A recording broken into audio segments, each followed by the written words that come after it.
let our speaker introduce himself, and hopefully we're done with our 80 problems. And please give him a round of applause for being so adaptable. Thanks, Jen. Appreciate it. First of all, can you guys hear me in the back? Oh, yeah.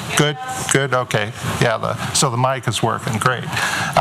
So welcome everybody, glad to see you all out here. It's an honor to be able to appear here and present for you guys.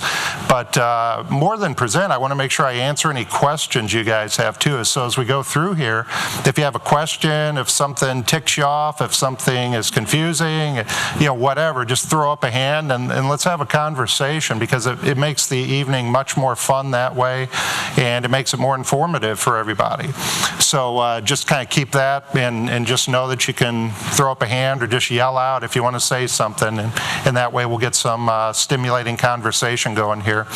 My name's Wes Kozeny. I'm an attorney here. My office is in Creve Coeur, and we practice in Missouri, and as you can see from my information, I'm licensed, well, it's not up there, but I'm licensed in 7 states, but home base is here in Missouri. And something I do a lot of, I'm not only an attorney, but I'm a gun collector, both Title I and Title II. Is anybody into Title II stuff, suppressors, machine guns? Define Title I and Title II. Good question, good question.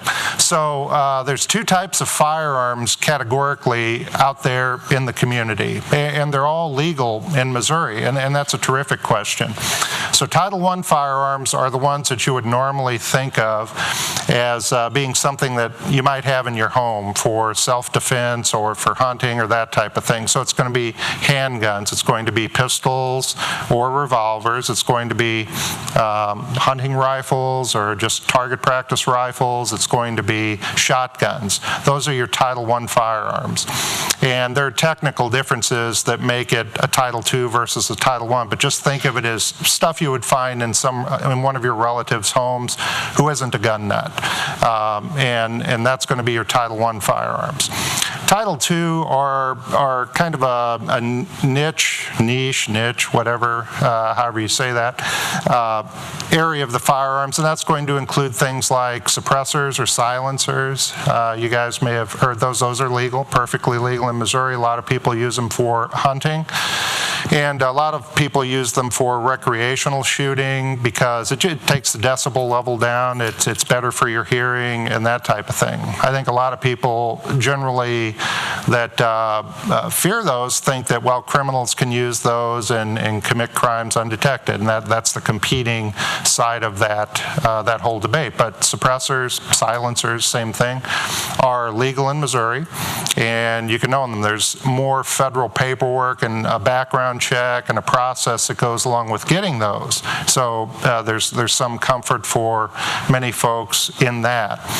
Similarly, NFA or Title II firearms include machine guns. So any firearm that has a succession of rounds that fire per trigger pull. So normal firearms, whether it's a semi-automatic or just a single action, it's going to be one shot per trigger pull. Now, you can pull the trigger very quickly, but most crimes you see on TV, those are being committed with semi-automatic. You can fire them very rapidly, so AR-15s would have a semi-automatic character to them. You pull the trigger once, 1 round fires, and then you have to release the trigger, pull it again. That's semi-automatic. Full automatic or machine gun, you pull the trigger once and rounds keep firing until you let off of the trigger, so multiple rounds by definition. Then you have short barrel rifles, are also NFA or Title II firearms, so they're rifles with a barrel length less than 16 inches or an overall length less than 26 inches. And a short barrel shotgun would be a shotgun that has an overall length of less than 26 inches or a barrel length less than 18 inches. So there are these technical definitions that the ATF has created to distinguish these different types of firearms. In the Title II firearms, there's a bunch of paperwork, there's background checks and ATF approval that has to happen before civilians can purchase those. So they're vetted, you can't get those without having a background check. Unlike Title I firearms, which are freely transferable between and among just individual citizens in the community. And that's where the debate about background checks and the so-called gun show loophole, it's really a person-to-person transfer loophole, if you will, that I can sell it to someone else in the room here, a Title I firearm, a pistol, a revolver, a shotgun, a rifle, and that's perfectly legal under the current law without doing a NICS instant background check, which is the background check that a dealer would do if you go into a gun shop and purchase a firearm. So the requirements for a dealer to sell a firearm are more stringent. So that's the kind of universe of firearms that are kind of generally out there in the community here in Missouri or Illinois or generally any other state that permits them. So states allow or disallow Title II firearms more than they tend to allow or disallow Title I firearms. So Title I firearms, the ones that you would see in a typical person in your neighborhood's home, very prevalent. Most states allow those. So any questions about types of firearms? Does the federal government, does it oversee, have Title I, Title II? Where does the federal government fit in this? Right, so there's two layers of firearms laws. So there's Missouri state law, and then there's the federal law that applies. The federal law is the Gun Control Act. Perhaps you guys have heard of the Gun Control Act, and that's the mechanism through which the feds regulate the area of firearms, how they're transferred, between whom they're transferred, who is a prohibited person. So in the news, you'll see a lot of people who are prohibited persons who get their hands on firearms, and for whatever reason, whether it was a non-dealer transfer or maybe they went to a dealer and they lied to the dealer, that can happen. But the feds pretty much reign supreme. They preempt the area of firearms laws to a large degree, at least in terms of legal firearms that civilians may own, in terms of how they're transferred, who may own them, the minimum age of 18 years of age. So, but Missouri state and other states can have some degree of control. They can make their laws more restrictive. California doesn't generally permit the acquisition of firearms by civilians, but rather they have an approved list of, kind of a pick list of firearms that their citizens can purchase, and they must have characteristics that are approved by the state. So different states have different laws. Now here in Missouri, firearms laws, at least at the state level, are preempted by the state. So Clayton, for example, a city, a municipality, a local political subdivision cannot separately regulate the area of firearms law. They used to be able to, but they changed the law several years back to where the state preempts the area of firearms in the state of Missouri. Let me just generally, there's so much that could be discussed. I want to keep this interesting for you guys, so that let me talk about the main areas of the Missouri law that govern firearms. There's two chapters of our statutes. There's Chapter 571, which is called weapons offenses. And let's see, this would be a good time to perhaps 571, weapons offenses. And generally this is the chapter of our statutes that talks in terms of what weapons are lawful to own, which ones are prohibited to own. This chapter talks in terms of concealed carry permits, who may carry a firearm, that type of thing. The other chapter is Chapter 563, which is the defensive justification, self-defense, if you will, if you have to defend yourself using a firearm or generally using lethal force. So the first one I want to talk about is 571, and this is the chapter that was most recently kind of amended to allow for constitutional carry, so-called constitutional carry in Missouri. I like to call it permitless carry because that's actually more reflective of what it is. Is there anybody that hasn't heard something about there, at least the word constitutional carry, permitless carry?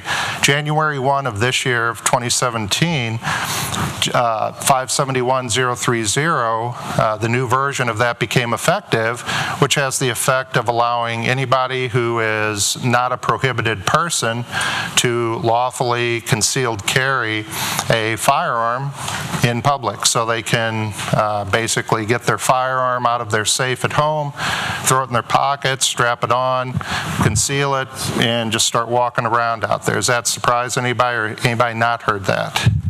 Yeah, so that's now the law in Missouri. We're the 11th state in the country that has enacted that. Yes, ma'am? What about the age for carrying a gun here in Missouri? Good question. The lawful age, and there's a subtlety to this. 18 is the lawful age for an individual to own and possess any sort of firearm in Missouri. People ask about, well, what about 21 and handguns, 21 years old? That's the federal law regarding a dealer being able to sell a handgun or handgun ammunition to a person.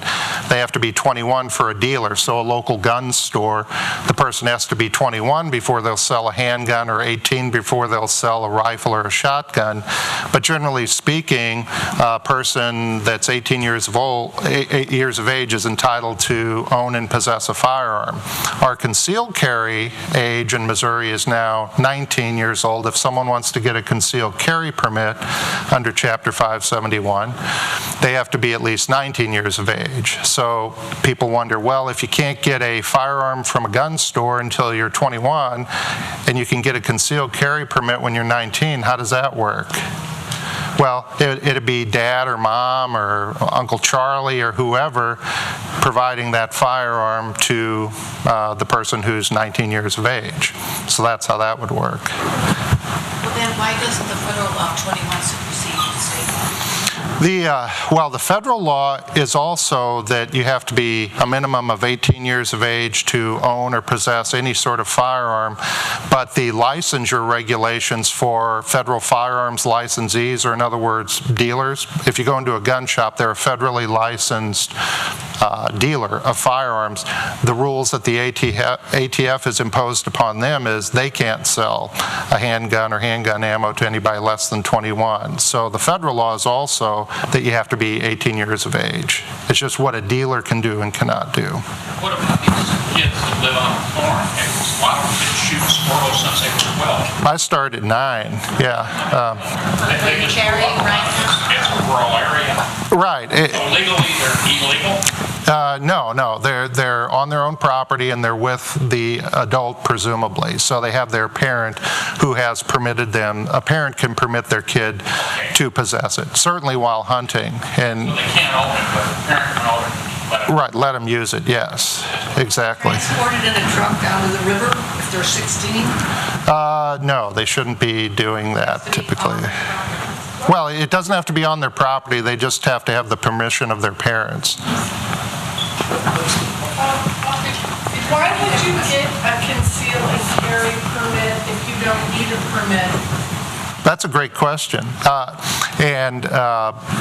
It'll take several minutes. So the reason, and what I do, I speak on the use of force and concealed carry permits probably 4 or 5 times a month in public forums. And people start out, hey, why do I want a permit? Why do I want a permit? Well, there's a number of good reasons. And one is the law is a little bit more generous in terms of your rights as you carry if you get a Missouri concealed carry permit. So you can you get training. That's one good thing. So let's start with that. You get training if you get a concealed carry permit. You don't if you just decide to carry without a permit. Why is that good? If you get into a defensive shoot and you have to go to court later, then the optics are certainly better, and in fact, hopefully you're better prepared to make a good decision if you've had some degree of orientation and training relative to Chapter 571, weapons offenses, and 563, the use of force and the defense of justification. So that's one reason why you would want to get a permit. Another reason is if you're going to travel outside the state of Missouri, then other states have reciprocity. At any given time, there's 32 to 35 states that recognize the Missouri concealed carry permit, in which case, for those who want to travel with their firearm, getting the Missouri permit enables them to travel in those states that recognize our permit. The other thing is, if one is going about the state driving around, there's the Federal Gun-Free School Zones Act, which has an exception. It generally prohibits having a firearm within 1,000 feet of a school. And if you there's an exception under that federal law that says if you have a concealed carry permit issued by your state of residence, then if you're in a school zone, that's an exception to that. Now, the school zone, that's going to be regulated by Missouri state law as well.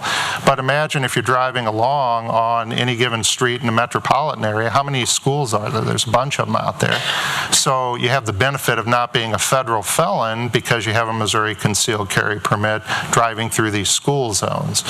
And another one is there's a distinction, we'll talk a bit in a few slides about the 17 prohibited locations in Missouri where Missouri state law says you can't carry in these 17 locations. If you have a concealed carry permit, it's not a crime under Missouri state law to carry in those locations, notwithstanding that it's a prohibited location. If you don't have a Missouri concealed carry permit, it's going to be a Class B misdemeanor to carry in those prohibited locations. So you can start to see there's a number of compelling reasons and distinctions between carrying with and without the permit. Yes, sir? You mentioned before prohibited people. Who was prohibited for? Okay, so prohibited persons. Anybody generally less than 18 years of age, subject, of course, to a parent granting them permission to use a firearm with their authority and knowledge. But it's going to be someone who is a convicted felon. It's going to be someone who's been convicted of even a misdemeanor of domestic violence. It's going to be someone who was dishonorably discharged from the military. It's going to be someone with psychiatric problems. It's going to be someone who has been adjudicated mentally incompetent. It's going to be someone who has problems with drugs and alcohol. So those are the types of people who are prohibited persons under both federal and state law from possessing firearms. Any other questions at this point? Yes. Tell us what the background checks entail at a gun shop. Sure. So if you go at a gun shop or a gun show? Gun show. So if you go to a gun show, you go in there, you pay your money, you go in, there's a bunch of tables, a bunch of folding tables typically. And there are going to be dealers in there, so the dealers are still constrained by federal law. They have to do the background check. So a dealer with a table has their guns, they still have to run the federal NICS instant background check. So they have the person fill out it's called a form 4473, and that's an ATF form, and they put their pedigree information up at the top of that. They have to answer the question, are you buying this firearm for yourself, not for someone else? Yes is the right answer to that, and the criminals know that's the right answer to that. And then the other questions, are you a convicted felon? Have you been dishonorably discharged from the military? Blah, blah, blah, on down the line. No is the right answer to all of those questions. And then they punch that into the NICS system, or they can call the ATF, but typically anymore they go into the web browser, log into the FBI system, punch in the information that the person just filled out, and it comes back with a code number as well as an indication of proceed or denied. So if it says proceed, that means the system didn't come up with anything bad about the person who wants to purchase the firearm. They have to present a valid identification as well at that point in time. So that's dealers. Dealers are in gun shows, and the rules that govern them in their shop govern them at the gun show too. But The other component to the gun show, and this is where the rub is, as it were, the gun show promoter will also sell tables, rent tables to just citizens who come in. Let's say I go in with, I've got 20 guns and I want to try to sell them, set up a table, and then much like I could sell any of you guys a firearm just face to face, theoretically, as we sit here in the room, then at the gun show, those same civilians could go in there with their table full of guns and sell it to another civilian that comes in and says, hey, I like that Glock. No questions asked. Now, there's risk involved in doing that. Typically, you would do that where it's someone you know, it's friends, it's family members, and someone you're aware of their background. But at the gun show, you might have a total stranger walk up and say, yeah, hey, I like that one. Can I buy that? Yeah, it's $500. Yeah, here you go. Boom, gone. And so there is no background check required, but the risk is that the person that they just sold that gun to is a prohibited person, a convicted felon or something like that. And that's the concern where they want to beef up the requirements for background checks. So if you buy a car from someone, you transfer a title. Is that the same with guns where the owner of the gun is in some registration system? Or if I sold a gun to my friend, is it still in my name? Is there any sort of and then they commit a crime, am I going to be in trouble? That's a terrific question, and the answer is there is not a registry of Title I firearms, although that's been part of the debate over the last number of years, kind of the ever-present debate of should we have a registry for just normal pistols, revolvers, rifles, shotguns. There isn't one currently. There is a registry of the Title II firearms that I mentioned. The ATF keeps a central database. It's the National Firearms Act transfer record, and it's a central database of all the suppressors, machine guns, and all of that, and who owns it at any given point in time. And it's very restrictive on how you transfer them. There's always paperwork involved. But no, generally there's not. So the way, that's a great question. It comes up a lot. How do the police trace a firearm, let's say? So let's say they pick up a gun that's used in a crime. The police will then contact the manufacturer of that firearm. They'll contact, let's say it's a Glock. They'll contact Glock. Hey, Glock, who did you transfer that to? Glock will say, well, that serial number was shipped out to Sports South, which is a distributor. It's a FFL that kind of warehouses and distributes out to local FFL dealers. So they get to Sports South. Okay, Glock said they sent this Glock to you, the serial number to you. What'd you do with it? Well, I sent that down to pick your favorite gun store locally. We sent that out to Razorback Armory. And then the police will go to Razorback. Okay, hey, who did you sell that to? And they'll look in their bound book, which is the transfer record of, okay, I sold that to Wes, Kozeny. And then the police know to come ask me, hey, Wes, where's your Glock? Yeah, that was stolen a couple of weeks ago. And at that point, you can see how without a requirement of a transfer record or a background check, it starts to get fuzzy who has that firearm once it gets out into the wild, out of that dealer system. Then people start selling it person to person. Well, I sold it to Charlie, and you go to Charlie. Who'd you sell it to, Charlie? Well, I sold it to, until you get finally to the person who used it in the crime. So that's the concern, is there's that inability to kind of quickly or easily get down to who that person is. You can. Yeah. Inherit the wrong kind of stuff, the automatics. You could, and then if anybody inherits, that's a great question. A lot of people have, grandpa, and he was in Vietnam, and he happened to bring home his M16, and the kids find it. Then they have to be very careful, because that's a 10 years or $200,000 fine from the feds, if 10 years in prison, that is, for possessing an unregistered NFA firearm. So it's a machine gun, has to be registered. It wasn't transferred properly, so that would. So you have to contact ATF, either properly transfer it, or if it wasn't registered in the first place, then there's no way to fix that, and it has to be destroyed and turned over. Question. Yes. What about when they have a scratched off, number one, and number two, firearms that we have in the St. Louis area that are in check on all guns? Two things. For whatever it's worth, it is a crime to deface a firearm. So under Chapter 571, that is a crime, but it doesn't stop people for sure. And so, yeah, no, I mean, there's not much they can do if it's been altered in that way. The serial number, the markings have been removed, then there's not a whole lot they can do in terms of tracking it or tracing it or identifying who's responsible for that firearm. Question? Yes. With all the rules and regulations from the feds, the states, the registries and everything, really nothing happens until there's a crime. So you could go through all these, jump through all these hoops, and it wouldn't make any difference unless there's a crime.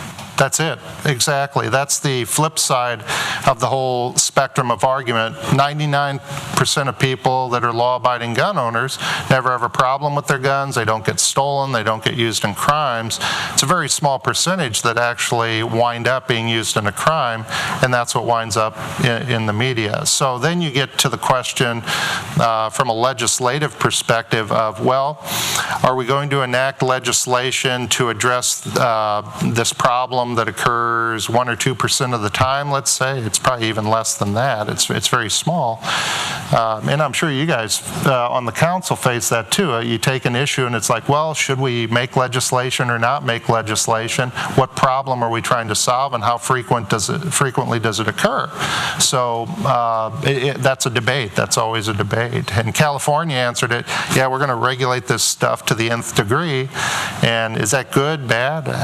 Who knows? What about carrying unconcealed weapons? Open carry. Yippee-ki-yay. We're in the Old West. That's something people always ask about at these presentations I make. Yeah, hey, I want to open carry.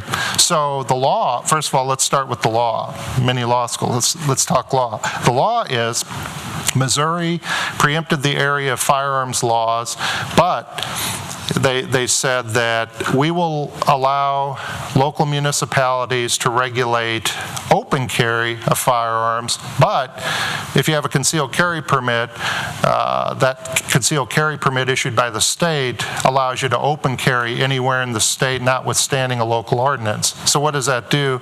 This is another place where there's a distinction to the question of what's the difference, permit, no permit.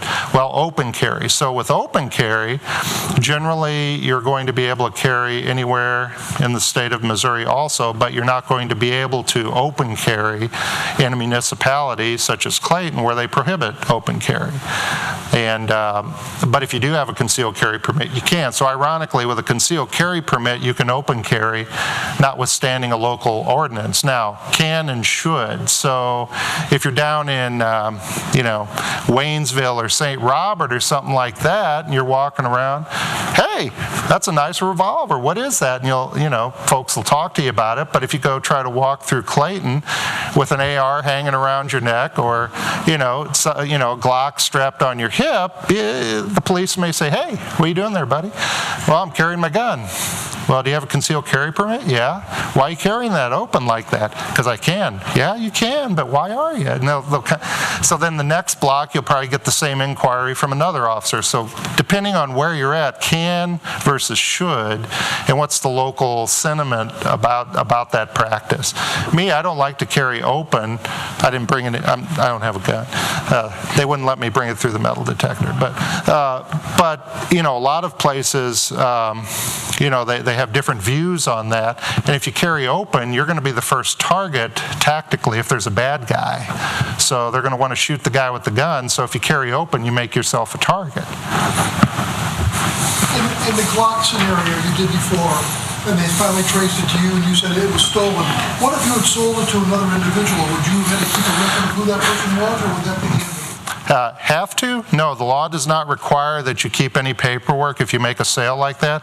But to my clients and anybody in my concealed carry classes, I strongly encourage them. I've created a kind of a bill of sale on steroids where you capture your information, their information. The purchaser is affirming that they're not a prohibited person, and it's spelled out. Both parties are signing off. It's got the serial number for the firearm. That way, when they come knocking on your door, hey Wes, where's your Glock? It's like, well, I sold it to Fred. Here's the document. He signed it. Here's his driver's license number on there and everything. And is that legally binding? Does he have to swear that he's telling the truth, or could be anybody? He doesn't have to swear to that, but then again, you don't have to sell the gun to him. So that's the trick bag you find yourself in. If it's a relative that you know and you kind of are familiar with their background, then you're more comfortable just selling it to them or giving it to them. But if it's a total stranger, also in Chapter 571 is a prohibition about transferring a firearm to a prohibited person. So if you don't really know, you're not doing a background check, you may or may not be committing a crime under Missouri state law by transferring it to them. It has to be knowing, but nevertheless, you're going to draw some scrutiny in that regard. So can and should. What's the best practice? I see in your handout that you're going to talk about prohibited locations, and I'm real curious to hear about that. You bet. Yeah, great questions, guys. Keep them coming. Let me advance the materials a little bit here, see what we've talked about so far. Oh, this is the one in your materials, 571-030. You can refer to that. It was really elegantly simple how they enabled permitless carry in Missouri. They just added that statement to the first subpart of 571-030 to say that carrying a concealed weapon, essentially a firearm, knife, blackjack, or any other weapon, into any area where firearms are restricted under 571-107. 571-107 are the 17 prohibited locations. Okay, so yeah, we're just right at the prohibited locations. Yes, sir? It's on there, it said knife. Is there any legal definition as to what makes a knife a lethal weapon? Just a little penknife, 3-inch, 5-inch? Okay, so the statute, so legally, the only safe harbor is really that an ordinary pocket knife with a blade no longer than 4 inches is permitted to carry in your pocket. I just did a MOBAR CLE on knife law in Missouri last week. It was a webinar, and it's fascinating because there's a lot of confusion about what knives are legal to own, which ones are lethal or deadly weapons. At some point, what you see is the statute uses terms like dagger, stiletto, dirk, and people go, what's that? They're all knives, essentially. They've got an edge, they've got a point. Stiletto's a skinny one of those. So beyond that, they're basically descriptions of knives. If you look at the cases, what you find is where people get into a crack with knives is they're otherwise committing a crime, and they have something that the prosecutor tries to argue that's a knife, that's a dangerous weapon, and they try to fit it into, well, it's a dagger, it's a dirk, it's a stiletto, and a lot of it goes to the intent. So if you have it and you intend to use it in a crime or to hurt somebody, that's a problem, and it could be considered a dangerous weapon. Whereas if it's something you're carrying for work or for utility, then it might not be considered a dangerous weapon. Each stadium will let you carry it in if you go to a certain gate, as long as you show it to them and tell them it's 3.5 inches shorter. They take your word for it. It doesn't apply here. No. In fact, law enforcement officers I talk to say, yeah, we're not really concerned about busting the CPA, the lawyer, the doctor, the law-abiding citizen, the guy that works for a living, on a construction site, whatever. Law-abiding citizens that happen to have a pocket knife that's got a 4 1/4 inch blade. No, we're not trying to cuff them and drag them off to jail. You'll find that the cases, and involve criminals, burglars, people attacking people that also happen to have a knife or another weapon, and then they get charged with armed criminal action or unlawful use of a weapon, along with the primary charge of whatever it is, whatever felony you want to pick, burglary, robbery, assault, that type of thing, murder. So, yeah, knife law, it's interesting. Are there any credible studies that show that all these rules and regulations and registries and knives and guns that demonstrate that all the rules that it actually reduces? No. Nope. Yeah, because the federal government will not fund any studies. And they're trying to suppress it. They won't fund what? Studies on gun violence. What about California, which has very strict gun laws? And they have people shooting up the place out there too. So, yeah. Chicago, they have people shooting up the place and they've got strict gun laws.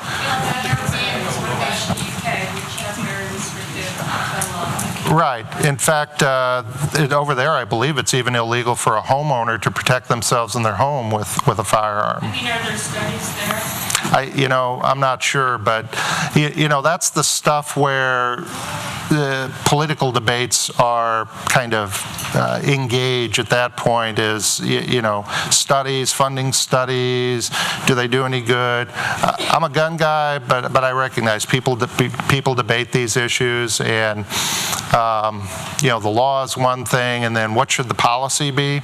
Don't know. That's up to legislative bodies. Well, Wes, I will say, some of the folks have been coming for quite a few semesters now to mini law school and have kind of moved on from just wanting to learn the law to having the policy debates. Oh, okay. So okay. I leave it to each speaker to decide. Okay. Well, yeah, but just don't draw blood. It'll be fine. Yeah, just don't slug it out. But yeah. Are there any requirements to own the insurance if you have a gun? Is there any sort of state mandate that gun owners have to own insurance, or is there any sort of personal property collection like there is for cars and boats and other things like that? Not in Missouri.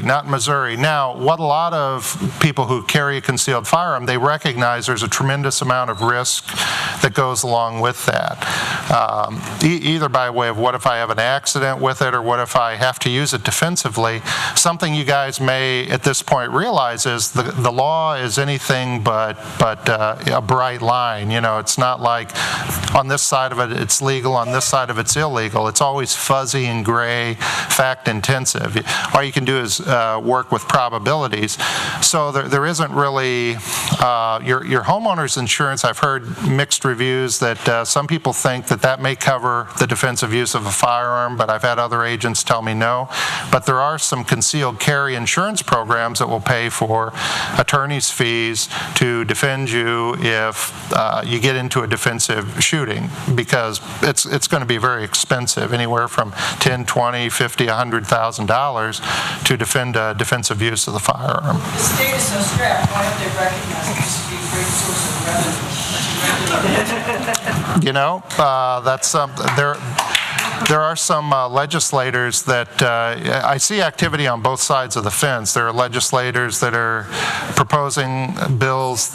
One person talking at a time, okay? That go to expand gun rights and relieve the burdens on gun rights, and then other legislators at the state level in Jefferson City are trying to put more constraints on those. And we'll leave that slugfest play out, and watch it on TV. That's just collect the revenue and find the people who don't pay on time. Yeah, that's certainly one option, and I haven't seen any legislation like that currently that's been proposed, but yeah, that's certainly a possibility. So here are the presentation. So yes, prohibited locations.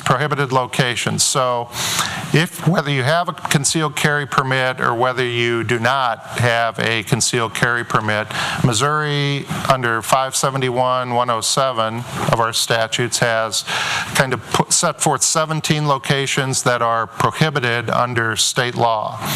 And those are They're kind of small there. It's in your materials. So police station, you know, that's kind of goes without saying. Now that one's interesting because Part 2 of that statute says that it shall not be a crime to go into that location with your firearm.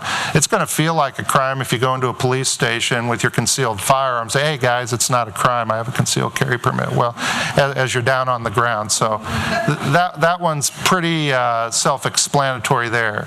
Polling places, again, politically charged. You probably don't want people running around with firearms. In a jail, courthouses, Capitol and legislative buildings, state offices that are designated. Bars is one people always wonder about. Establishments that sell less than 51% food sales is a prohibited location. If they sell at least 51% food sales, then it's not a prohibited location. So people always ask, well, I go in to have a meal and I've got my concealed carry firearm. Do I actually have to kind of look at their books? Hey, where's the manager? I need to see your books to see how much food sales you have. No. It's just kind of, you know, when you see it, if it's a bar or not a bar. But again, you can see the policy behind that, people getting drunk and a little bit more free with their their tendency to act out. Secure area of the airport, metal detectors, you're not getting in there anyway. Places prohibited by federal law, so there's two layers. Prohibited locations, although it's not a crime under state law, take a post office, VA office, Social Security office, military installation, government office building, federal office building. Under federal law, you're going to be a felon if you try to go in there with your firearm. So, although not a crime under Missouri law with a concealed carry permit, federal felony. So you have to kind of be aware of that layering of the laws. The schools, Federal Safe Schools Act, no guns within 1,000 feet of a school. Pretty straightforward. Missouri does permit you, under Missouri state law, to drop off and pick up your kids, but you can't get out of your vehicle with your firearm on the school property or go into the school building with your firearm. The daycares, casinos, amusement parks, churches, that's one that's real popular. Do a lot of rural presentations, and you're having a lot of congregations that are designating a number of their members as their security team. Now, good idea, bad idea? I say, you know, hire off-duty police officers. Why? Because, you know, even though the church, the people that run the church, the senior people, the pastor, the board, whoever it is, says, yeah, we want a security detail of these 4 guys in our congregation. Imagine, though, what happens if they come in with their concealed firearms, they're having church, the bad guy comes through the door, and, you know, what are they going to do? Have they trained together? Do they have a plan? Do they have any sense or any control over who else has a firearm in the premises? Do they contemplate that someone's calling 911 and a tactical team is going to come through the door shortly after they're popping up with their firearms to protect the congregation? There's so many dynamics and complexities to going into a church and having an armed detail in there. It just, ultimately, I think a lot of them reach the conclusion that let's just hire off-duty police officers. That's going to be safer, it's going to be more effective and everything. Yes, ma'am. Schools. There's some discussion somewhere about teachers arming teachers and having them keep weapons in their classrooms. Yes. How is that possible if that's unapproved? Well, that's a separate law that if the school board determines that, yes, we want to have some of our teachers who get the required training, and it's similar, it's like a light version of what the police officers get, to get trained, then we will allow them to do that. You know, can they do it? Yeah, there's a separate statute that permits a school board to say, yes, we're going to do that, we're going to have some of our teachers get trained. Is that just in Missouri? Yeah, that's a Missouri law. Yeah, not federal law. And let's see here, what else? Posted premises, that's one that is interesting because private businesses, restaurants, stores can post their premises. The sign has to be 11 by 17 and it has to have 1-inch lettering prohibiting the firearms in there. And what does that do? Well, most people ignore that with a concealed carry permit because it's not a crime to go in there. What can happen? Well, they can ask you to leave. If you don't leave, they will call the police and they will ask you to leave. And if you don't leave, you will leave.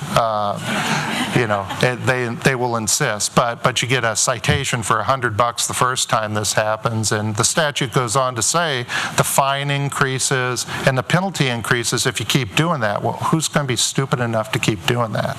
But I've never heard of anybody actually being detected that refused to leave.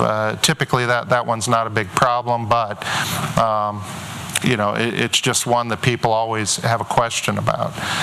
Stadium, can't go in there anymore with your weapons. They now have metal detection, and hospitals, they don't generally have metal detections. Yes, sir. I just on one side to come onto my property or my home with concealed or otherwise weapon. Do I have to post it, or can I just say you can't come to my home? Right. Yeah, you can absolutely. Yeah, you can absolutely have control and dominion of your own real estate and property, but this is referring to more business premises, but it would apply to your personal real estate too. Someone can't force their way onto your land, they're trespassing then. But if they're, let's say it's a family member and they want to come on, hopefully they would have the decency and respect to say, oh, okay, you don't want firearms here, I understand, I'll leave it locked up in my car or I won't bring it. But you do, you have the ability to prohibit them. But business premises, it's common for a store to have those signs and people routinely go in with their concealed weapons and just totally disregard those signs. The other thing is, again, it's not a crime if you have a permit, but if you're going permitless, it would be a Class B misdemeanor to go into those under state law with your concealed firearm. Are you aware of House Bill 630? 630, which one is that? I'm watching a few different ones. Talk about all these prohibited areas, and they're saying that if you have a concealed carry permit, that these prohibited areas will not have the right anymore to tell you. Yeah, they're trying, that's a proposed piece of legislation. They're trying to trim down the number of prohibited locations, and I'm tracking, I think it's still in committee the last time I checked. I don't think it's advanced beyond that. But yeah, that's one that's trying to expand the Second Amendment rights in Missouri.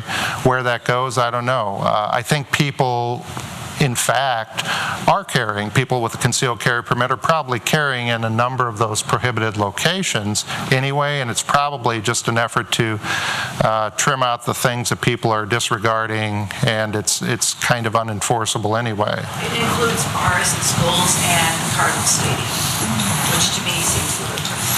Yeah, the issue with bars, you got people getting drunk. It's not, and there's opportunity for kind of contention in that kind of environment. But the stadium, gun owners who've gotten training and stuff, I think, recognize I'm not going to need it in the stadium. It's too crowded. It's too dense with people in the stadium. It's when I go out to my car, kind of back on the dark street, like the gentleman who got attacked and shot and robbed, what was it, last year, coming out of the stadium. That's more when one would want to have it, but or going to the stadium. But yeah, it's a tough issue in that regard. The prohibited by federal law, wouldn't that supersede Missouri law? It does. It does. That's why. So it's not a crime. So theoretically, you could, let's say you. You had a concealed carry permit. You still can't take it into a Yeah, so let's say you've got a concealed carry permit, you go into the post office, you get into a defensive shoot, there's some crazy customer in the post office. That's not going to be a crime under Missouri state law. Congratulations. But you're a federal felon for having the firearm in the post office, and you can't overcome that. So it's choices. So even parking lots of post offices are federal property in many instances, as contrasted with post office locations that are in a strip center, let's say, or a mall, where there's a common parking lot or a common area outside of it. So it's very tricky. But yeah, the feds are very serious as a heart attack about enforcing that. Social Security office, if you go there, they've got the guy that's checking for weapons and everything like that. As far as bars go, it is illegal to be drunk or be drinking. Yes. So that's a great question. So alcohol and firearms. You see it at a lot of these unmanned ranges out in the rural counties, but the good old boys with their beer and their guns, and they're doing crazy stuff. But generally speaking, whereas if you're driving your automobile, there's a statutory bright line on what constitutes being intoxicated. So if you're driving, it's easy. The officer pulls you over, you're either intoxicated or not based upon the reading on the breathalyzer. Firearms, it just says it's illegal to be intoxicated while in possession of a firearm that's readily capable of lethal use. So what is intoxicated? It's basically officer's discretion. So you can imagine a scenario, let's say I go out to eat with my wife, you have a glass of wine on the table, you have your concealed carry firearm, or maybe she has a glass of wine and I didn't even intend to have anything to drink, wanting to be a law-abiding citizen, and her phone goes off. It's one of the kids, there's some issue. She's reaching for her phone, she knocks her wine glass over, it dumps on me. Looks like there's a medical emergency, so you go jump in the car. Again, I haven't drunk a drop, we're driving along, text message comes in, I'm looking at the text message about the emergency with the kid, I go over the line, bring it back, the police pull me over. Roll the window down, I guess I'm dating myself, but anyway, so the officer asks you, sir, you know why I pulled you over? That's the first question they ask. No, officer, I don't. Well, you were weaving, and is that alcohol I smell? Get out of the car, sir. So you can see how having had a drop, the officer could say, well, I smell it, you were weaving, you were intoxicated, and you have to disprove that then. Probably a breathalyzer insisting on it would be a good idea in that instance, but you can see how the officer has a lot of latitude to look at the circumstantial stuff. I don't usually ask questions, but I'm just curious, do you know why the legislature chose not to define intoxication in that? No, that's a great question. I think their intent was alcohol and guns don't mix. Ever. In any way, shape, or form. Therefore, zero alcohol is what they intend. And that's just a best practice, I think, because it makes the argument much harder to make that you were doing the right thing if you had any sort of alcohol in your system and you got into some sort of incident. What class of crime is that? Is that a misdemeanor? No, that's a felony. Yeah, so you got to be careful. I say it's a lifestyle thing. If you're going to carry a firearm, have a designated, if you want to drink, have a designated carrier that's not going to drink anything. Just the safest approach. We talked about the gotchas on this slide. The 5-year permit, there's extended permits now available after Senate Bill 656 and the new law. There's the 5-year permit, which we've had, and now there's a 10-year, a 25-year, and a lifetime permit. And there's some question about whether there's going to be reciprocity in the other, say, 32 to 35 states for those extended permits, because you're going going longer between checking in with the authorities who issued your concealed carry permit, so you may not necessarily get the benefit of reciprocity with those extended permits, although you'll be a concealed carry permit holder within the state of Missouri with those. I don't know of anybody that's getting those extended permits. You save a few bucks, you have to renew it less often, but other than that, you give up a little bit by getting those extended permits. Permit list, we talked about that. Okay, so... Maybe this might be a good time to take our break. Oh, sure. Wow, time flies. I could talk all day or all night on this subject matter. So the next part, this is the really interesting part, guys, and where the interesting conversation. You guys have been very spirited, so keep it coming. Self-defense, defensive justification. When can you shoot? When can't you shoot? Chapter 563 of the Missouri Revised Statutes is what covers that. So what you'll notice, the key statute here for use of force is 563.031, and it says a person may, subject to the provisions of subsection 2 of this section, which pertains to lethal force, use physical force upon another person when and to the extent, I've added the emphasis here, he or she reasonably believes the force to be necessary. So notice the words I'm highlighting here. When and to the extent necessary to defend himself or herself or a third person from what he or she reasonably believes, again, another underlined term, to be the use or imminent use of unlawful force by the other person. So when considered, in the statute's abstract, I'll bring this right down to a practical, workable framework that you can have in mind, because there are a lot of misconceptions floating around out there.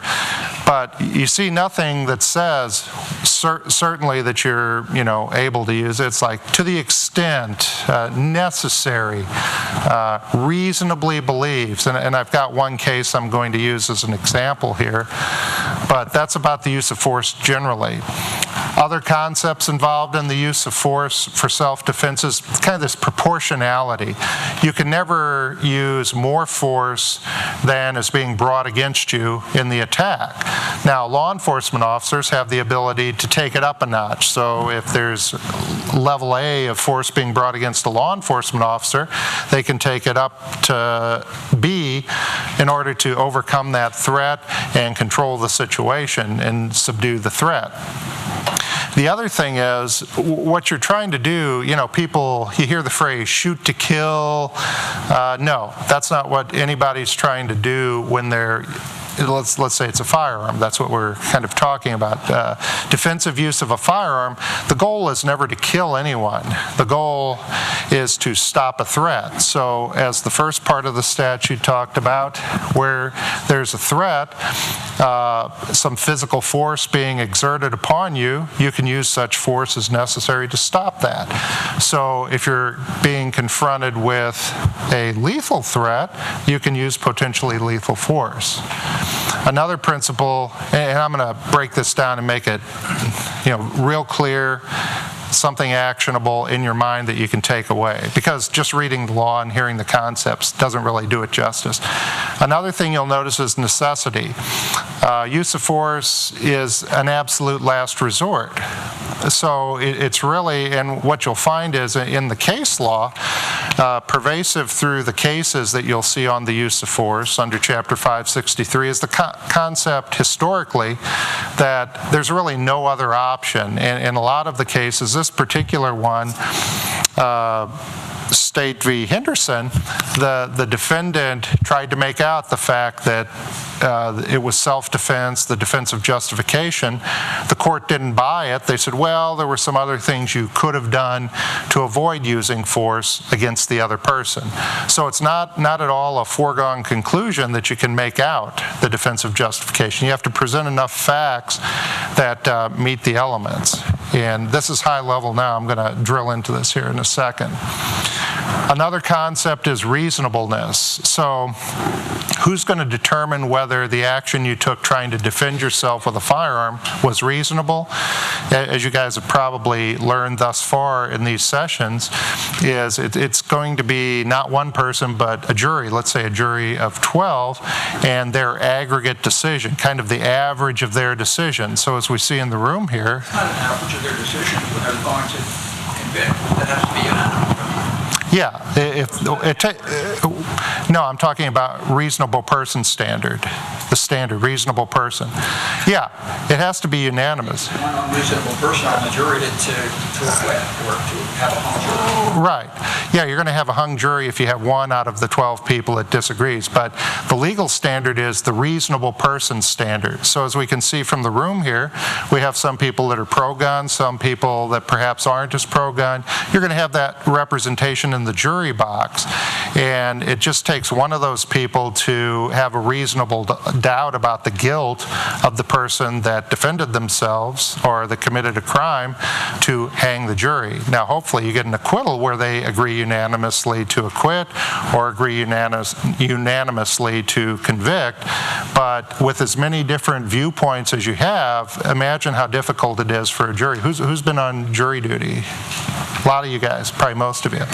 So, yeah, so you get into this room and you saw how the reasonable person standard plays out. You think you're reasonable, so does the person sitting next to you. And what you have is this debate about the case, about which facts given individual thought was important and which one people thought stood out as being determinative of what should be the outcome. So it's going to be very difficult in some instances to get to a consensus, in which case you do. You have a hung jury, and then you have to try again, potentially. So the standard, the threat's got to be imminent. It's got to be a threat of death or great bodily harm to use lethal force.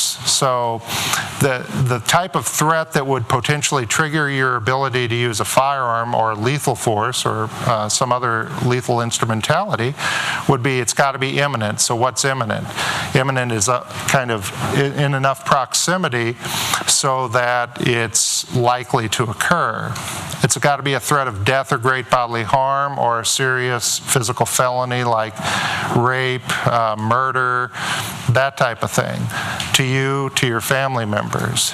And so what is imminent? In the case law, you see a lot of people debating the issue of, well, was that imminent? If I'm here and someone's over by the door back there, is that imminent? If she's saying, hey, I'm going to kill you, well, she's way over there. There's a lot of seats in between. I could duck out the back door, possibly, things like that. I could duck behind the lectern. Is it imminent? Well, generally speaking, with the use of force, anybody that's within 21 feet is going to be more or less deemed to be within sufficient proximity to constitute an imminent threat. Close enough. They could get to you. Someone, the Tueler drill, if any of you have heard of that, someone with a knife could get to you if they're within 21 feet and get to you before you can draw your firearm and shoot them. Or at least it might be a draw. So that's getting to be, it doesn't have to be right up in your face. It could be within 21 feet. So it's not as close as a lot of people might think.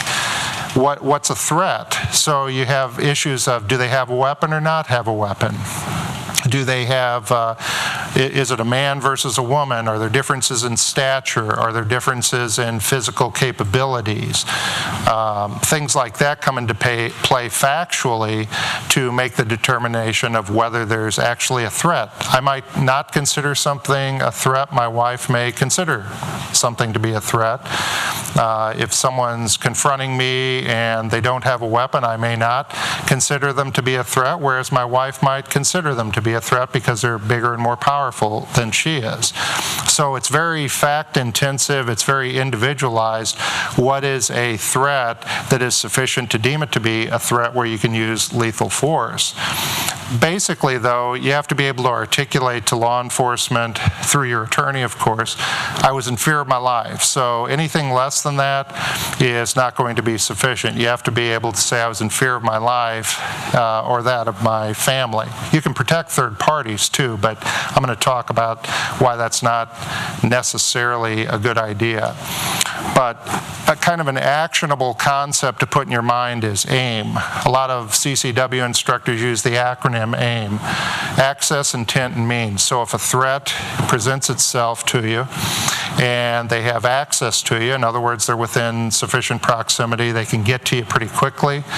They have either through their words or their actions expressed the intent to do you harm, and they seem to have the means either through a weapon, some instrumentality, or just the physical, raw physical wherewithal to do you harm. If those three conditions exist and you can articulate you're in fear of your life, you're potentially eligible to use lethal force to protect yourself. And again, there's no bright line. And if you do protect yourself and use a weapon and kill or injure someone, that starts out as a crime. Does that surprise anybody? That if you defend yourself, you shoot somebody that presents a threat, what you consider to be a threat, you shoot somebody, they're laying there dead, you've just committed a homicide. Then you have to make out the defensive justification. So it's not clear, it doesn't start out that you're good to go, you're free to go, you're in the clear. It starts out that you've just committed a crime, and then under Chapter 563 you have to establish factually that the conditions existed to deem that to be a self-defense situation. So yeah, yes sir? Does the standard ground law gray this area? It does. I was just thinking about that as I was looking through some cases. So the Missouri used to be a duty to retreat state. So October 14 of 2016, Senate Bill 656 kicked in, and Missouri went from being a duty to retreat state to a stand your ground state. Big difference. Now the standard in the statute and in the cases as it's developed, there had to be certain conditions which existed to make out self-defense, one of which was if you're out in public, you had to be able to articulate and prove up factually that you made an attempt to do all within his power, consistent with his personal safety, to avoid danger and the need to take a life. It used to be in Missouri required that you do everything possible to avoid using lethal force against another person and killing them. Now we have, Missouri is now a stand your ground state, and that conjures up images of the media, Florida, the Zimmerman case, where it just kind of conjures up the sense of the Old West or what have you. Does it grade? Yes, because we have so much case law historically that has the duty to retreat. Now, by one statute, it makes it a stand your ground state, so it kind of takes away that duty to retreat. I tell people that shouldn't be taken as kind of a situation where someone looks at you funny, their eye twitches, and you start blasting away. No, that's not what that's supposed to be. I still say, don't think any differently about the use of force. If you're confronted with a threat, if you can avoid using force, then do so. On the break, I was just telling some people I like to carry pepper gel with me, along with my firearm. Why? Because if I'm confronted with, let's say it's a younger, more fit, less sedentary, less fat, less bald, all the things, younger individual that's threatening me but doesn't have a weapon, if my choice is take the beating or shoot him, I don't like either one of those. So I carry pepper gel because that gives me a non-lethal option to address a threat that's not permanent, it's not going to kill him, it's not going to cause trouble that shooting somebody does in terms of the complexity. So stand your ground, I say, should be, there's no case law yet to really guide us on where this is going to go, but it definitely is foggier, and I think the right mindset would be it's more of a safety net. So if I'm forced to defend myself, I don't want to shoot anybody, but if I'm forced to, then the new law, the stand your ground law, provides more of a safety net to the person that's having to defend themselves, taking away this fourth element that the courts historically look to, that you exercised every opportunity to avoid the situation. Could you have ducked behind here? Could you have run out that door? Anything other than shoot the person kind of takes that away. So it's more of a safety net. You should be very conservative, last possible resort, use that same approach, but it certainly does gray that up. And I fear that we'll have people that take that as a rallying cry to just kind of square off at the least sign of controversy and start blasting away, which isn't the right mindset, unless you want to wind up on CNN. And that's why I tell people in my concealed carry classes is you don't want to be on CNN. You know, this is kind of that gold ring. If you need it, you need it, but it's rare. Most people go through their life not needing it.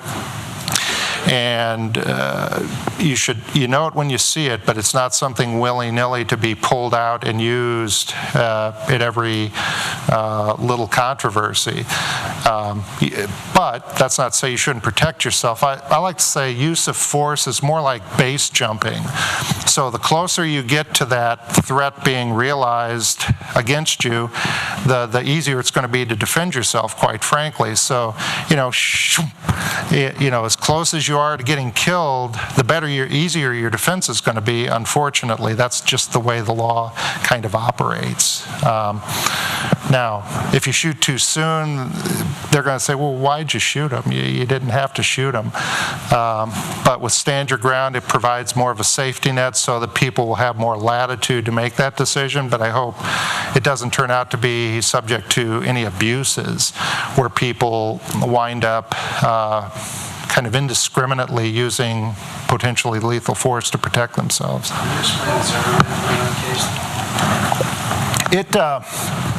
Well, explain it in the sense of whether you agree with or don't disagree with the outcome.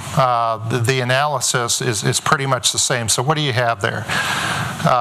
You can point to a couple of things, and there's a couple of local cases that kind of have similar things, so not to that degree. But what did Zimmerman do? He's a neighborhood watch guy. He's got a firearm. And keep in mind, so armed citizens, armed civilians have no greater protections, no greater ability, no greater imperative to use their firearm for the public good. They don't. You're still just Joe Blow walking around with your gun, and the rules for use of force are the same. So you take a tremendous risk, for one thing, if you decide to use force in kind of a public-oriented way. You're not a law enforcement officer, so they have some extra immunities and protections under the law if they are forced to use force, but civilians don't. So Zimmerman's a neighborhood watch guy, and he's thinking, I'm going to save the day. I see trouble in the neighborhood, or whatever it is, just whatever he's going through his mind. You know, one, why would you choose to undertake this greater responsibility? So in me, I'm thinking, man, if I get this wrong, my wife's going to be pissed off.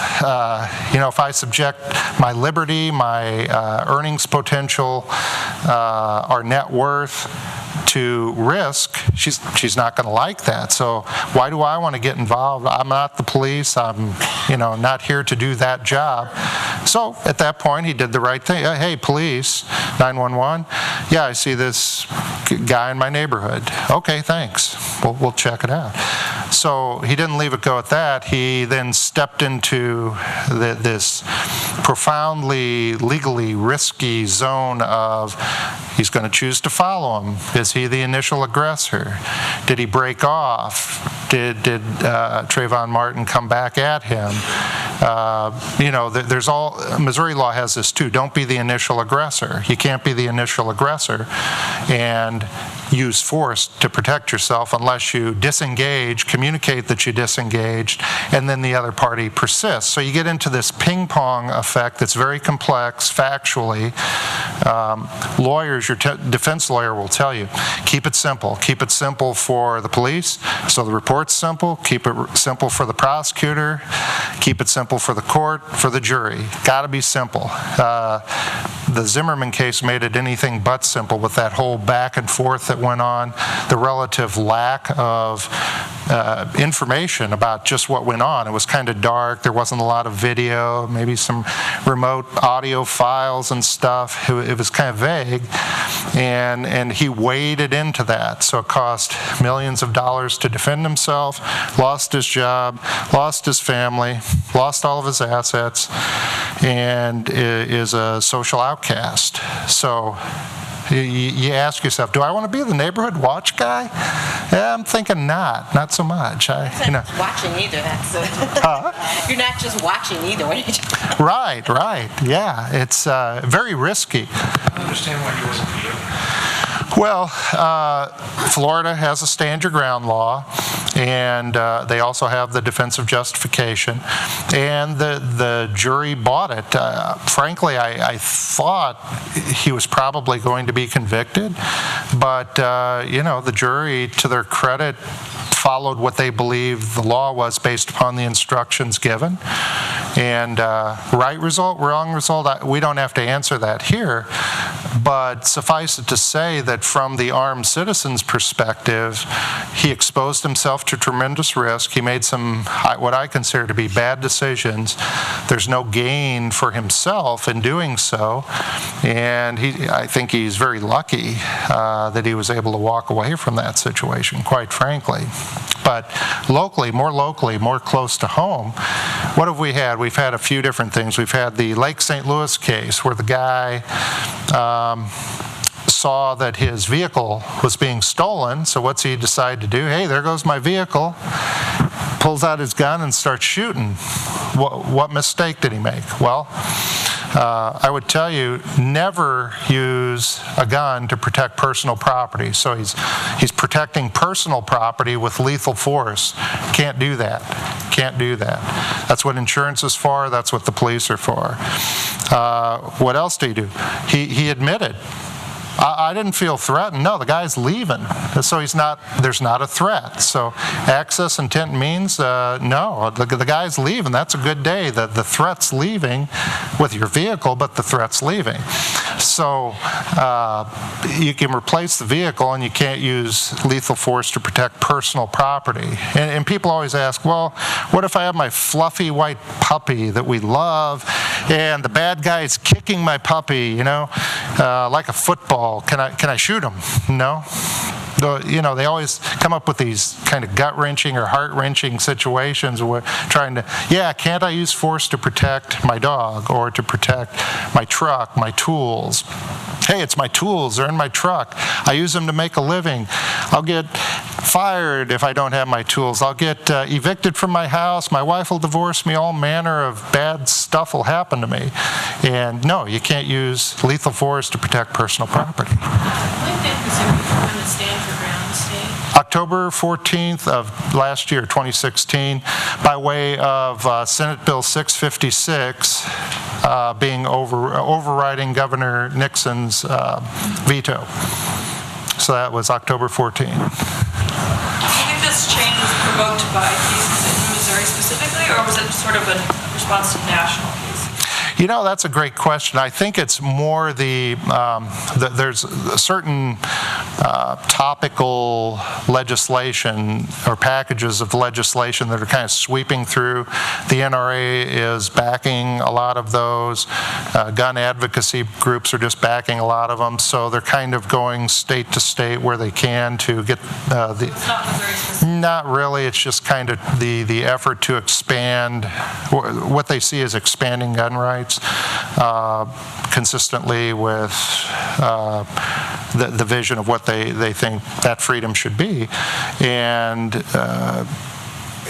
with every expansion of a right, I would say comes an expansion of the responsibility that goes along with that. So just like permitless carry, well, you still have a duty to understand the law, when to use firearms, when to use force to protect yourself. So with the greater rights come greater responsibilities. And I think when there's a mismatch there, that's when you get people that wind up on CNN and kind of an unfortunate misapplication of what the law was really intended to do. But what about wounding? In other words, if you have an imminent situation, you really feel threatened, but you don't feel you want to kill the person, or if you shoot him in the leg, you disable him and stop it. Okay, common scenarios. So, there's a threat, but I don't want to kill him. And great, none of us do, hopefully. None of us want to kill the threat, but can't I just shoot him in the leg? Can I shoot the gun out of their hand? Can I shoot him in the shoulder? Something non-lethal.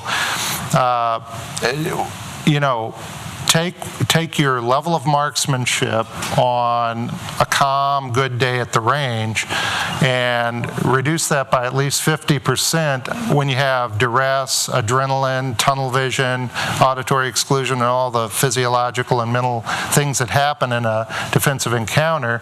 And that's why police land, 30 to 50% of their rounds on an assailant on a good day. And those are the police. These are the guys that are supposed to be good. So, and they train extensively. And they train particularly in St. Louis County, great training programs.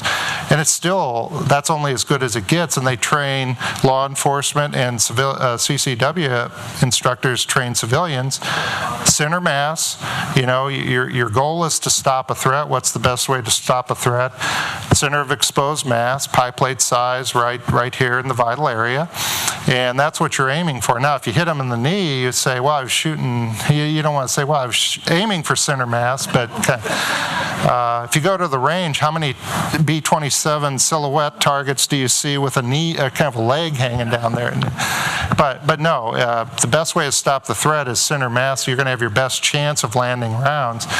That's important too, because you're responsible and liable for any rounds that don't hit the target that miss. You have to still be responsible for knowing your target and what's beyond it. So you're going to have more chance of missing if you're trying to hit them in the leg. Plus, if you're shooting them in the leg, first and foremost, big problem is you didn't see it as a sufficient threat to your life to shoot for center mass. You thought, it's not enough of a threat, so you just had unlawful use of a weapon because you're shooting to wound them instead of seeing it as a serious threat to. Well, that's kind of what several police that I know have said they're going to shoot. Well, yeah, never utter the phrase, I shot to kill, always stop the threat. But yeah, essentially that's a byproduct of stopping the threat, is the threat typically stays stopped. Again, I recommend the pepper gel. One, you have multiple opportunities. So out of 1 2.5 ounce canister of Sabre Red pepper gel, you're going to be able to address perhaps 4 or 5, maybe even more assailants, and you're going to have multiple shots. Stun guns, the projectile stun guns, you need to get both leads on target. So you get one shot under stress, and if one of the leads misses, it's not going to do anything unless you get up close and personal and use it as a contact stun gun. So very risky, very risky. So pepper gel. Look at some YouTube videos. Look at the police officers getting their training. You hit them with that and instantly their eyes slam shut, they're disoriented, and they go down. And it's really a nice non-lethal solution for those who aren't comfortable with firearms or those that want another option to firearms. So again, don't be the initial aggressor. Don't pick the fights. I want to kind of move along here because there's some good stuff I want to get to. Don't pick the fight. Don't be the initial aggressor. Know that the law is not black and white. Risk buckets. So if you have to use force to protect yourself, what these slides pertain to, the Castle Doctrine applies to your home and your automobile, or indeed it would apply to a tent, or any place you're lodging for the night. But a castle doctrine location is going to be one of the safest places legally if you have to use force to protect yourself. Why? Because the legal presumptions are in your favor. You have to make out a prima facie or a kind of a basic showing that I was in fear of my life, the guy kicked in the door of my house, came in, I was in fear of my life, and bang, shot him. The legal presumptions are in your favor, and once that occurs, the prosecutor then has to disprove that you were in fear of your life or that the use of force was reasonable. Very hard for them to do. That's why with home invasions, it's typically very easy to make out the defensive justification with the castle doctrine. You know, that's a situation that happens more often than you might think, where the person coming into the dwelling is a police officer. Happens for a variety of reasons. And that's why I discourage people. It's going to be trouble. That's the answer to that. But different scenarios, people say, well, if someone's in my house, I'm going to shoot. Well, be careful with that. So scenario where the neighbors think you're out on vacation. You come back early. The neighbors see a light. They call the police. Hey, someone's over in my neighbor's house. They're down in Florida on vacation. So the police come out, the homeowner's inside. All of a sudden the homeowner's hearing something coming in behind them there. They're in the back in their bedroom kind of unpacking. They forgot to lock the front door. The police are checking out the presumed burglary. Police come in, homeowner comes around with a shotgun or firearm. Bang both ways. Not a good result anywhere. So yeah, it's unfortunate, and you know, it's just not a good idea to go blasting with careless abandon even in your home. Even though the presumptions are in your favor, there still has to be a threat, and you have to be careful because you come home, your door is kicked in, and maybe your neighbor just before you got home called the police. You go into your house to see what's going on. You should never try to clear your own house if you think it's been burglarized. But you go in there, the police come in behind you. And again, that shootout situation. Or the police got there ahead of you. They're in your house. You go in, I'm going to clear my own house. See what's going on. My door's kicked in. The police are in there. You come in behind them. They come around and shoot you. There's a lot of opportunity for mistakes, and they really do happen, you know, every day. That happens a lot, where police are coming in behind the homeowner and vice versa, mistaking who it is that is intruding. A lot of opportunity for unfortunate circumstances, and you know, the courts have to sort that out. But it's just bad. Shouldn't the last sentence there, the prosecutor says that has the burden of proving that your force was unreasonable? Yes. It says reasonable. Oh, sorry, typo there. Yeah, it should be unreasonable. I was wondering if I was reading that wrong. No, good catch, good catch. So yeah, we talked about this, no duty to retreat. We just talked about castle doctrine a little bit. So outside of your home, you have a little bit more to prove, although now we have stand your ground, so you have that safety net. But if you're not in a castle doctrine location, you have more to prove that your use of force was reasonable to protect yourself. Again, though, it's a threat directed against you or your family. You're pretty much able to determine what's a threat, what's not a threat, but then you're out in public, so you have to be careful about shooting at a threat, because what if there's a house or an apartment building behind you, behind the threat? What if there's a playground? What if there's a school? What if there's other people? Things like that. But generally that's going to be a little bit more level of legal risk to yourself. And I always tell people in CCW classes, people want to say, hey, I'm out at the Walmart, I'm out at the mall, I'm out in public, and I see something going on off to the side there. They want to help. They want to jump in. Hey, can I shoot that guy? No. You don't want to do that because you're never going to be 100% certain that you understand what's going on in that situation over there. It might be a domestic situation, might be an off-duty or undercover police officer trying to apprehend their favorite felon. You don't know. So if you go shooting into that, you might get it wrong and you're going to have a world of hurt. Again, that's where you want to call the police, you want to use your pepper gel, if anything. Yes, sir? What if you're in a hotel property and you don't actually Castle Doctrine location. Yeah, because the hotel room's going to be where you're dwelling for the night, you're lodging for the night, and so that falls within the definition. Plus, you know, it could be a tent, for example, you're camping overnight, a camp trailer, that type of thing. So it's the concept of that's temporarily your castle. And castle doctrine now applies to invitees and guests in the location. I'm confused about the castle doctrine you're talking about. Just because we do have that safety net of saying it is our castle, that doesn't mean that I am automatically excused to use people. Correct. You still need to be able to articulate, I was in fear of my life. Imminent threat. Yeah, still has to exist.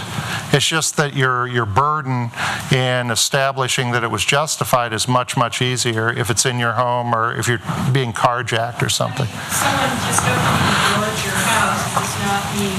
Right. Or let's say you hear something go bump in the night, you get your gun, you go down to your kitchen, and you see your neighbor John there making a ham sandwich. You can't just blast him. He's sloppy drunk again. He's there in your kitchen, and you've got your gun. You can't just shoot him. Or let's say you have a divorced couple, and the ex-spouse comes over, drops the kids off, and the spouse whose home it is can't just say, "Okay, gotcha, you're in my house." You can't do that either. So there has to be a threat. Still has to be a threat. Yes, sir. This week a guy came home and somebody in the shower and shot him. And he was arrested for second-degree murder because it turned out it was a mentally challenged person down the street. He was just taking a shower in his house. It wasn't threatening. Right. But I think that was the one where, though, there was like 2 different buildings on the property. He left the building where the man was taking the shower, went to the other building to retrieve his gun, and came back and shot him. So yeah, it's 2 things. So one, is the guy naked in the shower a threat? I don't know, you decide. But the idea, he's not much of a threat. It's just as easy to leave and say, yeah, there's some nut job in my shower. He's not a threat.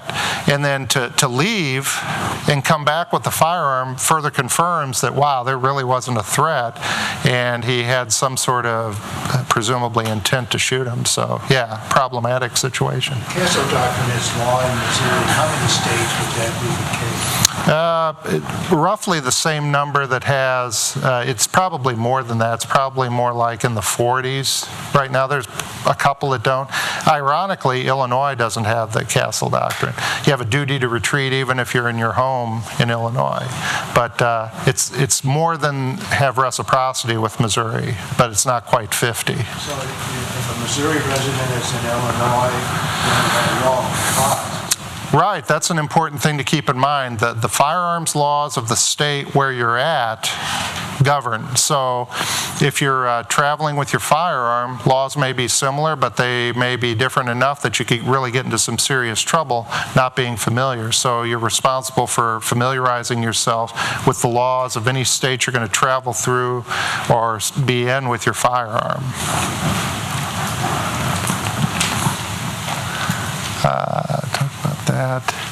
Talked about third-party situations a little bit, started to talk about that.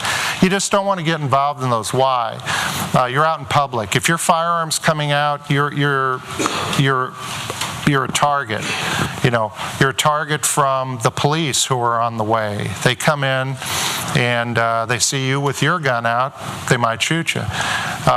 You're a target and at risk from other CCW holders. So someone else is in the convenience store, they have their concealed carry firearm, you get yours out to address what's going on over at the counter, and they shoot you because they think you're a bad guy with the bad guys. So tactically, anytime your firearm's coming out, you're going to be at risk anyway.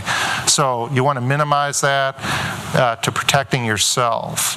Just yourself, your family, situations you know about. Third-party situations, totally stay out of those, and you can eliminate a lot of risk associated with carrying a concealed firearm. Bring that gun out and you fire, whether you kill somebody or you wound them, you're guilty until proven innocent. Yep. And in fact, that raises another point. So if you bring your firearm out and the threat leaves, you still want to call the police and report that, because it happens very often where the other party who saw your firearm calls the police first. So whoever calls first is going to have a better shot of arguing that they're the victim. So you don't want to present your firearm, the threat goes away, and just forget about it. Call the police, let them know what just happened. So if the other guy calls the police, that you've established that you're the victim. Eliminate that threat, you're guilty. Well, if you eliminate the threat by the threat leaving, that's a good day. But if you have to shoot the threat, then yeah, you're a criminal until you make out the defensive justification under Chapter 563. So doesn't this kind of shoot holes in that whole idea of a good guy with a gun can stop a bad guy with a gun? Well, what it does, I think firearms enthusiasts, people who carry a firearm, why don't you see more people, the good guy with the gun, doing something? It's because they've been probably well trained and they realize I'm taking more risk on myself, both legally and my assets and a lot of my life even, by presenting my firearm and trying to address a situation than just calling the police or kind of taking a more defensive posture rather than going after the threat. So, does it totally negate that phenomenon? I don't know, but I think I would tend to be more cautious because of what I know about how the law operates, and less inclined. I'd be more likely to call the police, take a defensive posture. Active shooter, the recommended approach is run, hide, fight. So first option, run away, get away from the problem. Second one, if you can't get totally away, hide, and only as a last resort, fight if you have to. So you don't see a lot of armed civilians that are the first line of defense. They're not running toward the problem. Law enforcement, that's their job. They're supposed to run toward the gunfire and address the threat. None of us have that duty, and in fact, I would say we take a lot of risk and responsibility in doing it upon ourselves. Yeah, but it's a personal decision. Can you? Yes, but I think you don't see a lot of people doing that because there's a lot of risk associated with that. Does an off-duty policeman look at it differently than one that's on? I think the unions and the department will cover them if they have to address a situation. That would be more intensely involved in trying to help somebody. Right, and that's their nature, that's their inclination, and yeah, pretty much. There was a Greene County Sheriff's deputy that had an encounter, and actually was accosted, him and his wife. He took the perpetrator into custody, off duty. He was off duty at the time, and he was treated just like he was a law enforcement officer.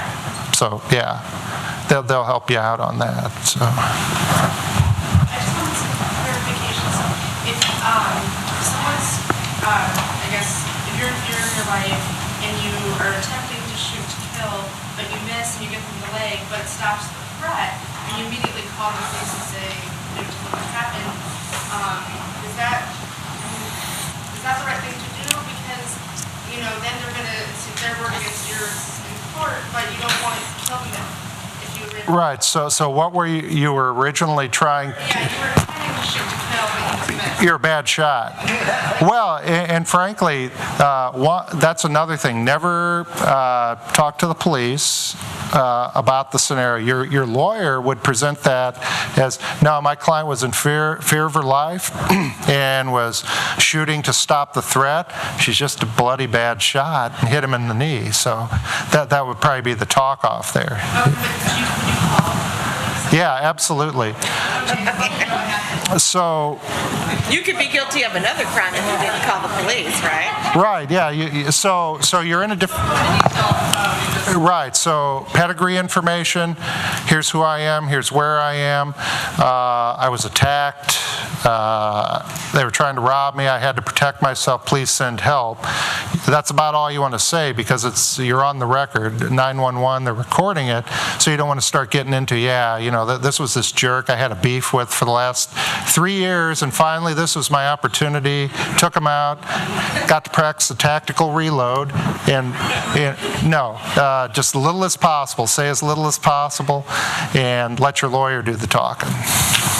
What kind of pepper spray do you recommend, and is it legal in Missouri, and where can you buy it? Yes, Sabre Red, manufactured here in Fenton, actually. Almost universally, law enforcement in the United States uses Sabre Red. Why? Because it's very effective, but causes no permanent damage. You can get it on Amazon. It's about $13 a canister. You can get it at any of the local gun shops. I think you can get it at Walmart, Target maybe. So there's a lot of places you can get it sort of like that. Call it a gel? Is it a spray? The reason you'd want gel, and this is what law enforcement recommends, get the gel. Why? Because with the spray, it's an aerosol, and if it's windy out, it's going to blow back in your face, and you're going to get nuked just like the bad guy, maybe only you. So the gel's more like silly string, and it's going to project through windy conditions and hit the threat.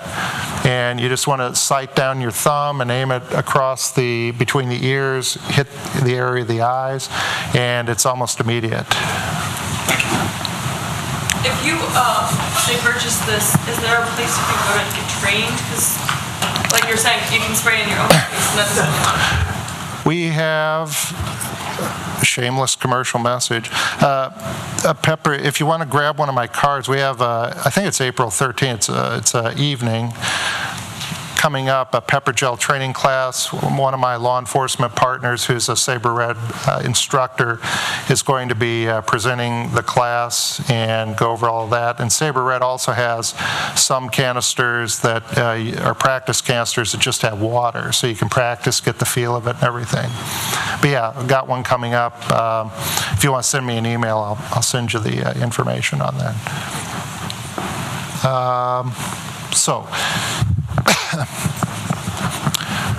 If you haven't gotten the concept yet, guys, never use lethal force to protect personal property, and never use lethal force if there's not a threat. So those are huge, and stay out of third-party situations. If you remember those things, you're going to be a long way toward reducing your risk legally. Let's see, train a lot, train. If you're going to carry a firearm, train. If you're going to carry a firearm, be comfortable with it. It's got to be something you're comfortable shooting, good at shooting, you can hit what you're aiming at. So lots of training. That's also going to be good factually if you have to get into court defending yourself. Let's see. This was very abbreviated, guys. Great questions. We can keep going. I'll keep going as long as you guys want. What kind of immunities apply to police officers? You mentioned there were some. Yeah, to the extent that it's part of their duty, the statutory framework for police officers allows them and enables them generally to take control of a situation, to maintain peace, and use the next higher level of force than what's being brought against them. So if someone's trying to wrestle with them, they can hit them. If someone's trying to hit them, perhaps they use their taser or pepper gel, so they can up it a level in order to get control of the situation. And they get a degree of immunity except for intentional acts that are improper and illegal under the law. But it's more complex. Let's, if you have to leave, I know a lot of folks have to leave right at 9, so before those folks have to go, let's thank our speakers. Thanks, guys. Lots of good information and a good sport about the AV too. So, but if folks I'll keep going. Questions, don't forget scenarios. to do your evaluation, and if you have to go on ahead. But if you have some questions, go ahead. CW, you're sitting in the movie theater and some guy comes in. Say your question loud so everybody can hear you. Do you retreat? Oh, okay. Great question. Very common question. Movie theater. So what was that? The Joker case, Aurora? And so movie theater. Imagine you're in a theater. What is it? It's dark. It's loud. And it's crowded. And some guy comes in down through the exit door the wrong way. Well, a lot of people say, well, can I shoot him? Well, theoretically, if you're able and you don't expose yourself to a lot of risk, I guess. But to me, the guy's down at the bottom of the room and I'm up there in the top, which is where I usually sit in a theater. I pull out my little Kel-Tec, pocket pistol. I'm doing good to hit something that's 10 feet away. How am I going to hit that guy? Then you got the guy shooting, got pandemonium, everybody's jumping around, moving around.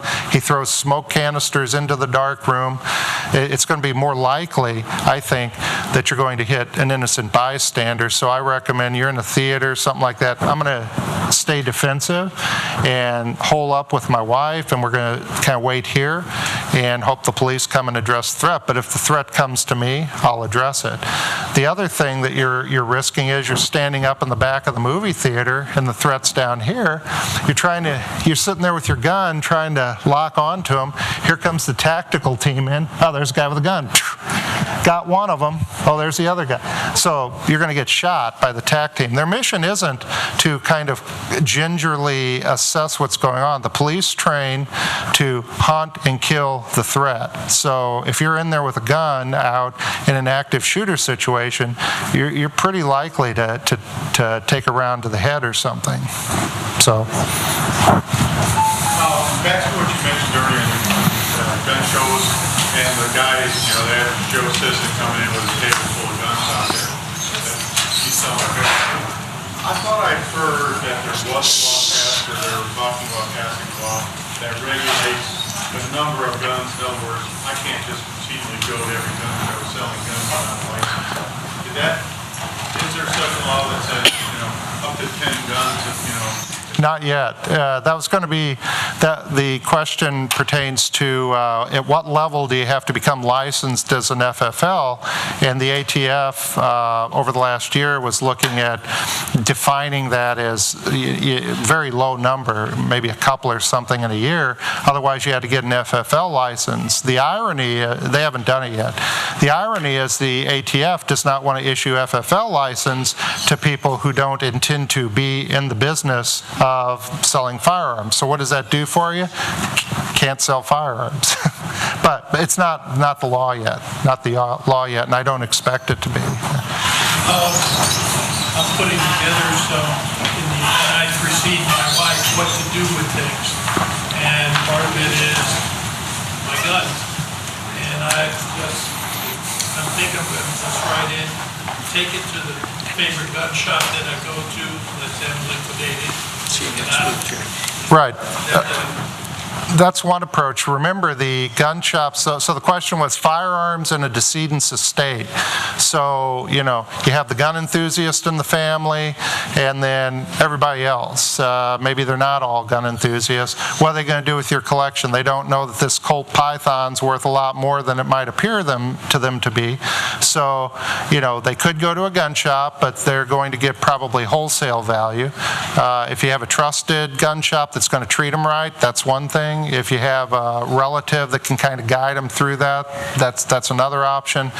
But otherwise, making an inventory for them, for their use, hey, this Colt Python's worth about this today. Just know that item's worth a lot more, so they know what they're getting into. Mm-hmm. Do most places consider the pepper spray or pepper gel as a weapon? Because I have the one that just carrying your keychain, and then I've been asked to empty it like to go through a hospital or at Six Flags. Yeah, and it's not a weapon, but some places are edgy like that. It's legal anywhere in Missouri, but not to say you won't have somebody say, oh, hey, could you take that out of here? Or right. And it's not a weapon. It's purely defensive, but Chicago, for example, has some very restrictive rules. I took my 2.5, well, I can't bring my gun to Chicago. I'm certainly bringing my pepper gel. I don't care. It's legal, but you can only have a tiny one in Chicago. And then they have restrictions on if the room has more than this many people and the dimensions of the room, crazy regulations. But I'm not going to Chicago without pepper gel, at least. It's legal in Illinois, downstate Illinois for sure. So yeah, you're going to have places that are going to have a metal detector or wand, and they're going to tell you, we don't want that in here. Okay, try not to let them see it, but yeah, it's. Yeah, they'd pick it up on the metal detector. They may or may not let you bring it in. How many ounces do you carry personally? 2.5. It's a canister about this big. It'll fit on your belt, and had to leave it out in the car, so I'm gonna pray and then go out to my car after dark. But Did you say the prohibited locations is 17? Can you or can you not go into those locations with the speed if you have a concealed? So they're, on the one hand, they're prohibited locations under Missouri state law. If you have a concealed carry permit, it's not a crime to go in there, but some of them, it's a federal crime. Federal properties, don't go in there. Schools, no go. Police stations, just, yeah, bad idea. But most of those locations otherwise have the ability, if the person in charge of the premises says, yeah, it's okay, bring it on in, you can do it. But like the most common one is a store or restaurant that has a posted premises where you're not going to have any problem. They're not going to detect it for one thing, but a stadium, you're not getting in there anymore. Six Flags, I don't know if they have metal detectors or not. A lot more places are getting metal detectors, so you're not going to be able to get in there. So although it's not a crime, not a crime, they could ask you to leave. Yeah, they can ask you to leave. So that's the worst they can do is, hey, we see you have a gun. Would you mind taking that out of here? If someone wanted a federal property, they can go to federal court, whatever you decide to remove it. Are they going to arrest you? Possibly, because the video. The question was, if you take your gun onto federal property, will they arrest you? Yeah, if they perceive it, they may, because whether you forgot or not, it's a crime. They may give you a fine, they may ask you to take it back out to your car, or they may arrest you depending on the particular personnel that are in charge of the premises. If you go to the federal courthouse, try not to forget. Yeah, because the marshals will get a little testy down there. But yeah, gotta remember it. Is there accountability for a gun owner whose weapon is used, for example, in Columbine, or a child has an accident? Not yet. Hurts itself. Does the owner have any culpability? They will get sued. The owner will get sued, and then it's kind of comparative fault. So the question is, owner responsibility for their firearm used in a crime or other sort of incident. There's nothing formal in Missouri, but it would generally be, everybody's going to be sued. So let's say the firearm somehow gets away from you with kids or something, or it's stolen.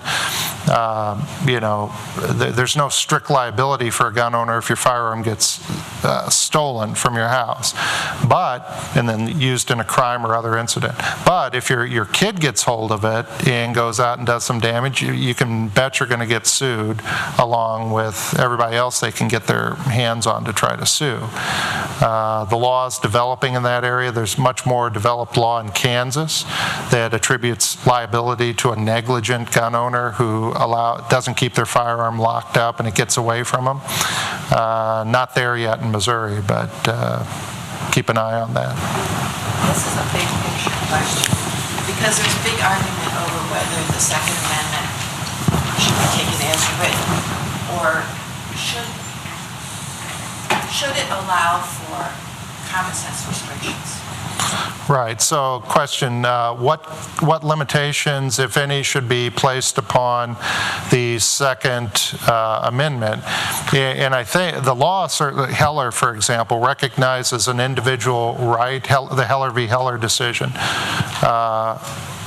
or the Heller versus DC decision. Individual right to keep and bear arms, but subject to restrictions that are reasonably imposed by the government. So it allows for reasonable restrictions, and that's where a lot of the litigation is currently, is debating that issue of, is this a reasonable restriction or not?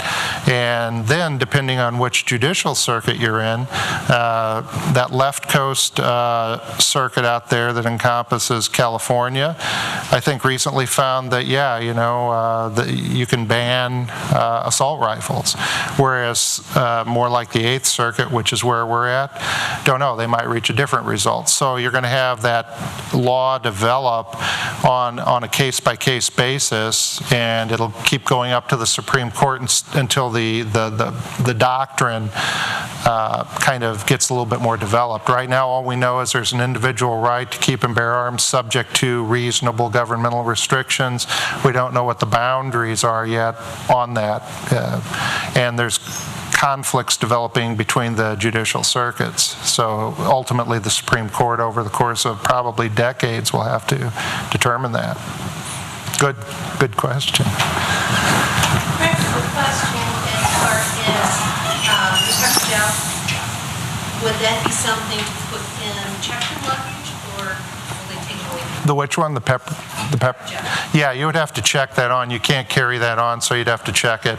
And then also, if you're carrying a firearm or something like pepper gel or knives, make sure you understand what the law is in the destination to make sure it's legal where you're going. I have a question about posted premises. Sure. Exception. So you said that it has to be like an 11 by 17. Right. There's technical. Yep. Statute says 11 by 17, 1-inch lettering. So if you are in a business that just has like one of those little stickers with like a, you know, no gun. Yeah, it's not technically compliant. So can someone come in if they have a permit, openly carry, and not be asked? Well, they could, but then you get into the practical question of, are you going to go toe-to-toe with the business owner if he says, hey, I have a sign, get out of here, it doesn't comply, you know, and then, you know. Most people would be really reasonable, but I was just wondering legally if that would stand. At the end of the day, then, okay, so the sign isn't valid, but it's a trespass. So, yeah. So, there's always more than one way to skin a cat.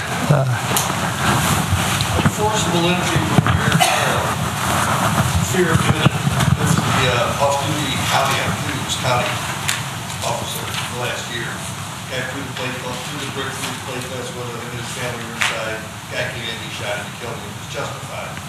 Let's say you have a wood door. They're breaking it down. You've already called 911, but they're breaking it down. They've already fired shots. Are you allowed to defend from inside, or in theory being you should hide?